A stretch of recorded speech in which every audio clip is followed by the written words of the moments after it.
करून घेणारच निर्णय. आपलं पाप झाकायसाठी आपण कोणाला बोलतोय आणि काय बोलतोय याची परिसीमाच ओलांडलाय. अरे काय तूच म्हणतो, परत आणखीन दुसरे म्हणते की ज्यावेळेस मी संकटात होतो त्यावेळेस मला मराठ्यांनी सांभाळलं. काय विषय होता राजीनाम्याचा? मग द्यायचं फेकून. आपण तर ते म्हणत नाहीत तू 50 घे रे काय होत नाही. मी आहे तर ना, तर मी तर धक्काच लागू दे, तुला काय अन्याय करायचं तर, आणि तू किती बाजू भक्कम कर. दुसरी बाजू सुद्धा पक्की आहे, काळजी करू नको.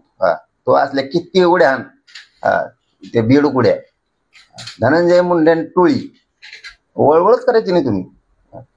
कशाला बाबा संप्रदायाला विनाकारण घेताय? उगाच फजिती आहे ना, घेणं नाही. धनंजय मुंडेंनी राजीनामा द्यावा म्हणून पूर्ण सगळीकडून जो आहे तो दबाव जो आहे तो वाढत चालला आहे. मला कळत नाही की हा दबाव कुठे आहे. स्वतः मुख्यमंत्री आणि उपमुख्यमंत्री यांनी जर अजून तसा विषय धनंजयकडे केला नाही तर मला नाही लक्षात येत आहे की कुठे दबाव आहे. त्यांनी सांगितलेलं आहे स्वतः अजित दादा पवार यांनी की ह्याच्यामध्ये आम्हाला कुठेही संबंध आढळला तर आम्ही योग्य ती कारवाई करू, संबंध नसेल तर अन्याय व्हायला नको. ही त्यांची भूमिका आहे, हा त्यांच्या पक्षाचा निर्णय आणि सर्वार्थाने मुख्यमंत्र्यांचा निर्णय आहे. तर त्यामुळे त्यांनी जो निर्णय घेतील, तपास यंत्रणा त्यांना जे काय देतील त्याच्यावर हे सगळं अवलंबून आहे मला असं वाटतं. कारण आपल्याला कोणालाही त्याच्याबद्दलची गहन माहिती नाही.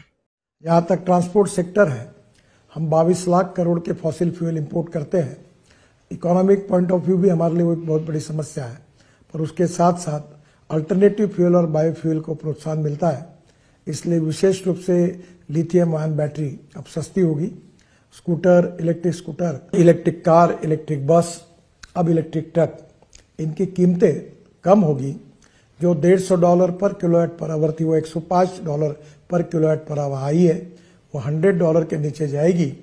और इलेक्ट्रिक के वाहन और लोकप्रिय बनेंगे, प्रदूषण से मुक्ति मिलेगी और देश में नए रोजगार निर्माण होंगे.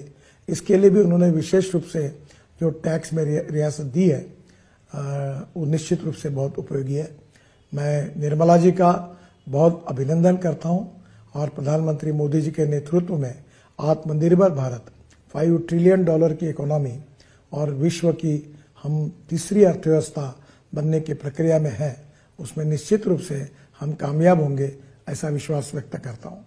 इन्कम टॅक्सची लिमिट थेट 7 लाखावरनं 12 लाखापर्यंत नेलेली आहे. त्यामुळे आता 12 लाख रुपये उत्पन्न असणाऱ्यांना कोणताही टॅक्स भरावा लागणार नाही, अशी जी इन्कम टॅक्सची रचना करण्यात आलेली आहे.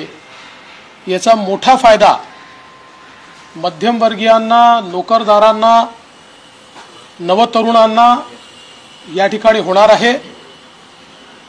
याच्यामुळे एक मोठं डिस्पोजेबल इन्कम हे मध्यमवर्गीयांच्या खिशात येणार आहे आणि ते जे काही इन्कम आहे ते खर्च केल्यामुळे देशामध्ये मागणी किंवा डिमांड ज्याला म्हणतो ती देखील मोठ्या प्रमाणात वाढणार आहे, ज्याचा उपयोग देशाच्या MSME क्षेत्राला मोठ्या प्रमाणात होणार आहे.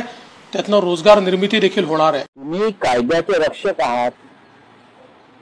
वाल्मिक करायला अटक करायला ज्यांनी एवढा मोठा वेळ घेतला ते आम्हाला सांगतात आम्हाला अटक करणार म्हणून. आपल्या पक्षाच्या गुन्हेगारांना जे अटक करायला टाळाटाळ करतात आणि ज्यांना खरोखर अटक करण्याची गरज होती, ज्यांना मंत्रिमंडळात ठेवलं जातं, असे हे सरकारचे लोक आता यासाठी स्थापन करतात की आम्हाला अटक करणार होते. ज्याने गुन्हा केला होता किंवा जे गुन्हा भविष्यात करतील त्यांना कायद्याने कारवाई व्हायलाच पाहिजे. तुम्ही का कायद्याचे वर आहात की काय? त्यांचं म्हणणं आहे की गोरगरिबांवर लक्ष्मी प्रसन्न व्हावी अशी मी प्रार्थना करतो. आता गोरगरीब कोण? गेल्या 10 वर्षात लक्ष्मी प्रसन्न झाली आहे ते भारतीय जनता पक्षाच्या तिजोरीवर,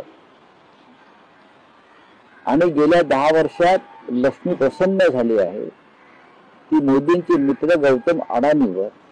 या देशात सध्या सगळ्यात गरीब कोणी असतील तर ते गौतम भाई अडाणी आहेत, जे मोदींचे मित्र आहेत, अमित शहाचे मित्र आहेत, भाजपचे मित्र आहेत. आणि लक्ष्मी त्यांच्या प्रसन्न व्हावी यासाठी देशाच्या आर्थिक योजना, अर्थसंकल्प ते राबवले जातात. त्याच्यामुळे मोदींच्या बोलण्यावर गरिबांनी विश्वास ठेवू नये. केंद्र सरकारने घोषणा केली आहे की तेलबियांच्या संदर्भात